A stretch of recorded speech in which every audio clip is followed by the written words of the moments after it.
I'm excited about it. But I know this is no small task. See, I was raised in the Cabrini Green Projects. It was there when my mom, which is sitting right over there. I'll raise your hand so they can see you.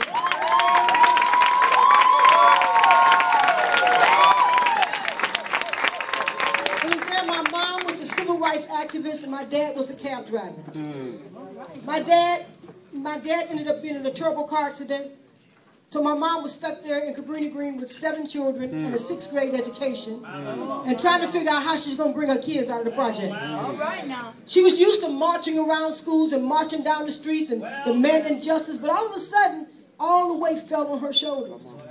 And I watched her at night weep as she worked, tried to work through her homework. And she tried to get an elementary school diploma, then eventually a high school diploma. Then she went on and got a college degree. And then she went on and got a job at Cook County Hospital as a respiratory care therapist. And eventually she was the assistant supervisor. Then she became the supervisor. And then she became the director of respiratory care at Providence Hospital. In 6 years. In 6 years. She went from having a 6th grade education to the director of respiratory care at Providence Hospital and brought all 7 of her kids out of Cabrini Green. Nobody put that in her hand. Nobody was coming to save us. I remember her weeping when she was sick and said, God, just let me live long enough for my kids to grow up. Because ain't nobody going to take all 7 of my kids. I remember her crying. I remember her walking with a bat because she couldn't even hardly walk after she had her 7th child. I remember that. So I know that nothing comes easy. Ain't nothing coming to us easy. We have to fight, and we have to struggle, and we have to believe that we deserve more and we can have more. And that struggle is inside of me. It's real inside of me. And it's not just my struggle, but it's the struggle of hundreds and thousands of people that I've met over the years as I grew up. Many of you all know by now that I had an addiction problem. But let me make it official, it was not crack. I've never seen crack. I don't know what it looks like. Somebody recently described it to me. But still, I wouldn't know for sure if it was crack. Okay? Just so you know.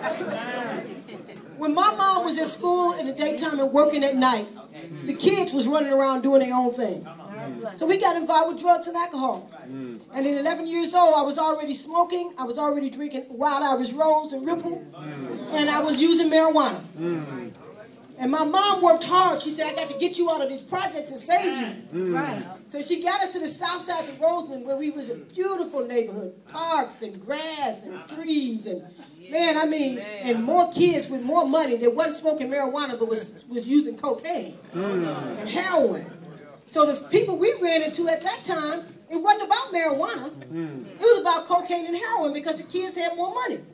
So even though my mom struggled to save us from that place, we went into even a darker place. Even though they had grass and trees and ice cream parlors and pizza parlors, all that was happening. But you know what? When I realized that I was hooked when I was 19 years old, and I tried to one day to say, you know what? I'm not going to get high today. You know, I'm just going to take a day off. And I found out I couldn't take a day off. When I said I'm just going to stop, I'm going to quit.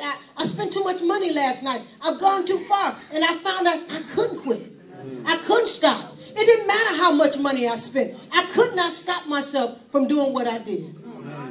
So for 3 long years, I struggled with that drug addiction. And I fought and I tried. And I was working in the steel mills at that time because I left school when I was 16 years old. I was at Finger High School. I dropped out of high school and I went to work in the steel mills. And in the steel mills, I was making just as much money as my mother was making. And in the steel mills. And you know what? There I had even more money to fuel my habit. And when I realized how hard it was for me to make it through, I thought back on my life. And I remember how hard it was for my mother. I remember how hard her struggle was. And I said, there's got to be a way out. There's got to be a way out.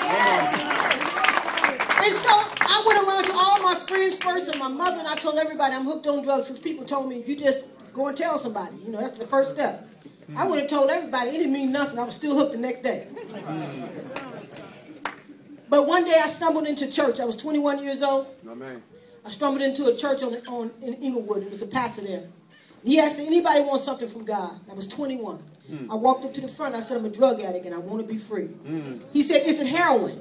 I told him, no, it's cocaine. He rolled up his sleeves and showed me tracks up his arms and where he had cut his wrists and tried to kill himself because he did not like the life he was living, did not like the fact that he wasn't doing the things he wanted to do. His life was hopeless. He felt helpless, and he would rather have been dead than to live like that. And he told me, he said, you know what? God delivered me from heroin and a suicidal spirit. And he said, tonight God's going to deliver you. Come on.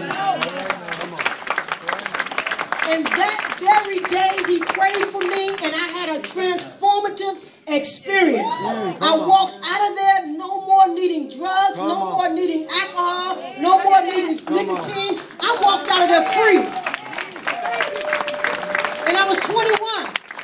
But it showed me something, that there is hope. It doesn't matter how dark it looks. It doesn't matter how dismal it looks. It doesn't matter how hopeless it looks. There's hope because we're human beings and we have a human spirit, and that spirit will rise every single time in the face of adversity.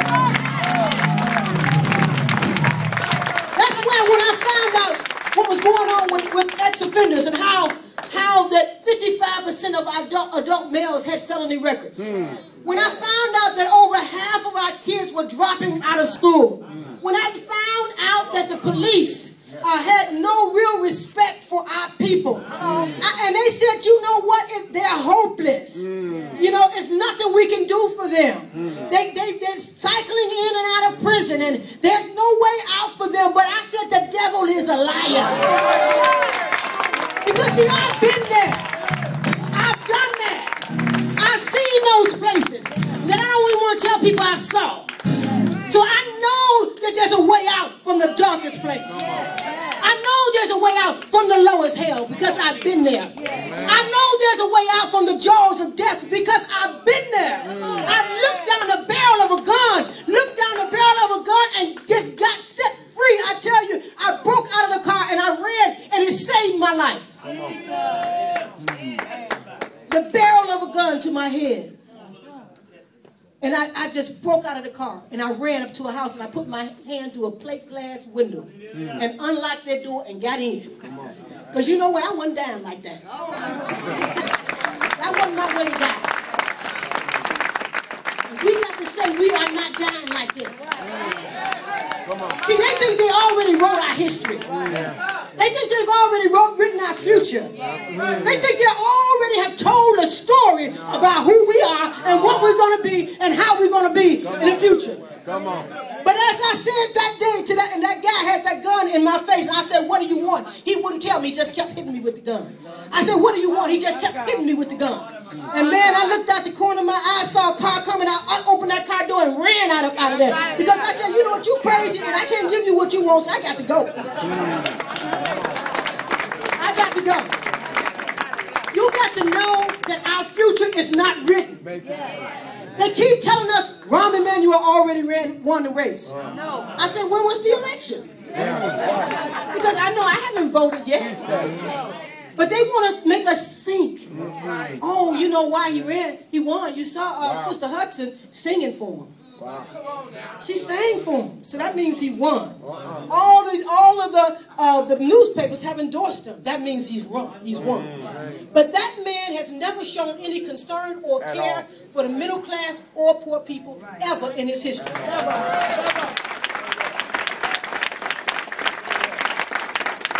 And you know what? I'm a researcher. Because I went back to school, and I got an associate's degree in science. I got a bachelor's degree in public administration. I got a master's degree in human services administration. I'm a certified public accountant. I took the CPA exam, and I have a PhD in management.